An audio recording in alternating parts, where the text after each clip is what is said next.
अस्सलाम वालेकुम स्टूडेंट्स, कैसे हैं आप लोग। बीए के स्टूडेंट्स के लिए करेक्शन के हवाले से एक बहुत ही अहम गैस है। ये 8 मोस्ट इम्पॉर्टेंट रूल्स हैं जो आपने समझने हैं, क्योंकि आपका जो ऑनलाइन एमसीक्यूज़ पेपर होंगे उसमें जो आपके एमसीक्यूज़ की फॉर्म में करेक्शन का पोर्शन आएगा उसे आसानी से इन 8 रूल्स की मदद से कवर किया जा सकता है। ठीक है, हम देखते हैं कि हमारा रूल नंबर 1 जो है वो क्या है। सबसे पहले हम देखते हैं कि जो हमारा सेंटेंस है उसमें जो सब्जेक्ट आता है यूजुअली सिंगुलर सब्जेक्ट, तो उस लिहाज से हमने सेंटेंस को कैसे करेक्ट करना है। आमतौर पर जो सब्जेक्ट सिंगुलर समझे जाते हैं वो है ही, शी, इट या कोई भी सिंगुलर नेम, राइट। उसके अलावा जो सब्जेक्ट्स सिंगुलर हैं जो फिक्रे के स्टार्ट में आ जाते हैं, फिर उनके मुताबिक आपने चेंजेस करनी होती हैं फिक्रे के अंदर, वो हैं each, every, any, one of, many, a, neither, either. याद रखिएगा नीदर और ईदर जो हैं ये अपने कॉम्बिनेशन के बगैर आएंगे। फिक्रे के अंदर नीदर के साथ नॉर नहीं आएगा, ईदर के साथ और नहीं आएगा। ठीक है, अब हम इनकी एग्जांपल्स देख लेते हैं। सबसे पहली हमारी एग्जांपल है कि none of you are interested in politics. ठीक है, अब एक चीज़ जो आपने नोट करनी है वो सबसे पहले ये कि आपके फिक्रे का सब्जेक्ट क्या है। आपके फिक्रे का सब्जेक्ट है नन, राइट, और उसके बाद जो हेल्पिंग वर्ब इस्तेमाल हुआ है वो है आर। यूजुअली हम देखते हैं कि यू के साथ आर ही आता है, लेकिन नन के शुरू में आ जाने की वजह से आपका सब्जेक्ट जो है ये सिंगुलर है।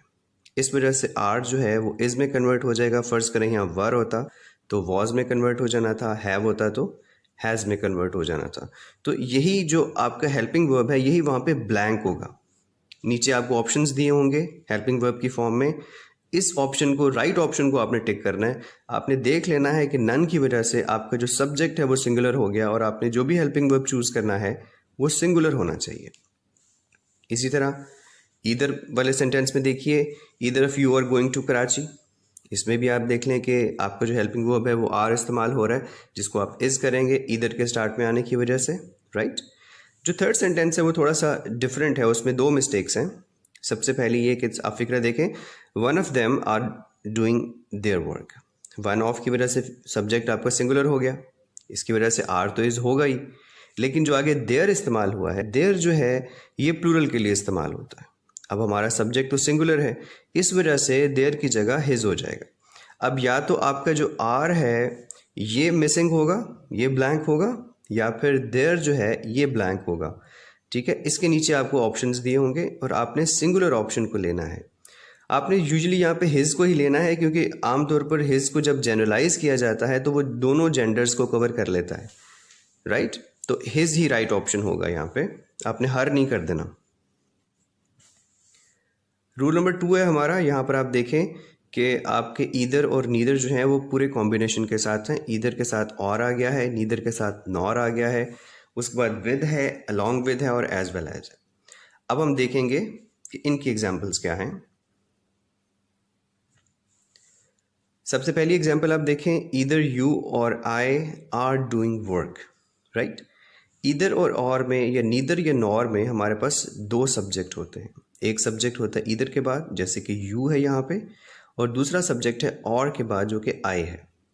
अब याद रखें, नीदर, नॉर या ईदर और में जो बाद वाला सब्जेक्ट होगा, जो सेकंड सब्जेक्ट होगा, उसके मुताबिक फिक्रा बनेगा। अब हमारा सेकंड सब्जेक्ट पहले सेंटेंस के अंदर आई है, तो आई के साथ तो आर नहीं आता, आई के साथ तो एम आता है, इस वजह से आई एम डूइंग वर्क कर देंगे हम। वहाँ पे आपका ये जो एम है ये मिसिंग होगा। नीचे आपको ऑप्शंस दिए होंगे हेल्पिंग वर्ब के, राइट ऑप्शन पे आपने क्लिक करना है। इसी तरह से है neither you nor he go to school. अब हमने अभी देखा कि ईदर और नीदर नॉर में हमने बाद वाले सब्जेक्ट को देखना है। अब बाद वाले सब्जेक्ट में हमारे पास क्या हो गया कि नीदर यू नॉर ही बाद वाला सब्जेक्ट है, तो गो की जगह क्या हो जाएगा, गोज हो जाएगा, राइट। इसी तरह से आप थर्ड एग्जाम्पल को देखें, you as well as he is coming to my party. आप ये देखें कि जो पहली 2 एग्जाम्पल्स थी उसमें हमने देखा ईदर और नीदर नॉर के साथ बाद वाला सब्जेक्ट कंसिडर हो रहा है, ठीक है। लेकिन एज वेल एज में जो स्टार्ट वाला सब्जेक्ट होगा वो कंसिडर होगा, जो बाद में सब्जेक्ट है वो मैटर नहीं करता। अब एज वेल एज के बाद जो है वो ही है, उसको आपने इग्नोर कर देना है। आपने देखना है कि जो आपका स्टार्ट का सब्जेक्ट है, स्टार्ट का सब्जेक्ट है आपका यू, तो यू की वजह से इज़ में क्या चेंजेस आएंगी, इज़ की जगह आर हो जाएगा, राइट। अब फ़र्ज़ करें इस फिक्रे में हेल्पिंग वर्ब ना होता और ख़ाली ये लिखा होता कि you as well as he comes to my party, तो कम्स की जगह कम्स ही के साथ हो सकता है ना, कम्स यू के साथ तो नहीं हो सकता, फिर यू कम हो जाना था, राइट। नेक्स्ट सेंटेंस आप देखिए, Aslam along with his family members are going to Karachi. अब ये अलॉन्ग विद आ गया। अलॉन्ग विद में भी ये रूल होगा कि आपके एक तो अलॉन्ग विद से पहले एक सब्जेक्ट होगा, एक अलॉन्ग विद के बाद सब्जेक्ट होगा। यहाँ पर हमारे पास अलॉन्ग विद से पहले है असलम और उसके बाद है हिज फैमिली मेम्बर्स, राइट। हमने अलॉन्ग विद में और विद में और एज वेल एज में, इन सब में हमने स्टार्ट वाले सब्जेक्ट को कंसिडर करना है। अब स्टार्ट में हमारे पास असलम है जो कि सिंगुलर है, इस वजह से आर जो है वो इज़ हो जाएगा, वर होता तो वॉज हो जाना था, हैव होता तो हैज़ हो जाना था, राइट।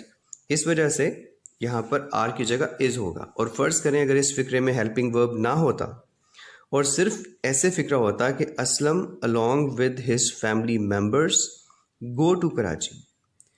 अब गो जो है वो गोज़ हो जाना था क्योंकि हमने असलम को कंसिडर करना है और असलम सिंगुलर है, तो गो की जगह गोज़ हो जाना था। इसी तरह से है हमारा the commander with his soldiers have attacked.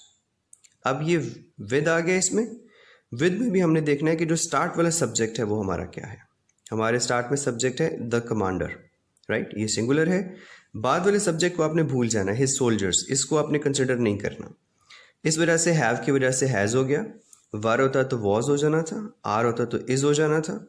और अगर हेल्पिंग वर्ब ना होता और खाली लिखा होता अटैक, फर्स्ट फॉर्म लिखी होती, राइट, तो कमांडर चूंकि सिंगुलर था इस वजह से फर्स्ट फॉर्म के आने की वजह से आपको पता है, सिंगुलर सब्जेक्ट होने की वजह से आपको पता है कि फर्स्ट फॉर्म के साथ एस या एस का इजाफा होता है, तो आपने वो कर देना था, ठीक है। जो आपके नेक्स्ट रूल्स हैं, जो आपके 6 रूल्स रहते हैं, वो नेक्स्ट आपको 3 जो वीडियोस हैं उनके अंदर मिल जाएंगे। अभी आप ये फ़िलहाल इन 2 रूल्स की प्रैक्टिस कीजिए अच्छी तरह से, 1-2 दिन आपके पास हैं, और उसके बाद आपको नेक्स्ट 2 रूल्स की और फिर नेक्स्ट 2 और देन नेक्स्ट 2 आपको रूल्स की वीडियोस मिल जाएंगी। और कोई भी आपके क्वेश्चंस हो तो आप कमेंट्स में लिख सकते हैं। कोई चीज़ अगर आपको समझ नहीं आ रही तो मैं दोबारा समझा दूंगा। Thank you so much.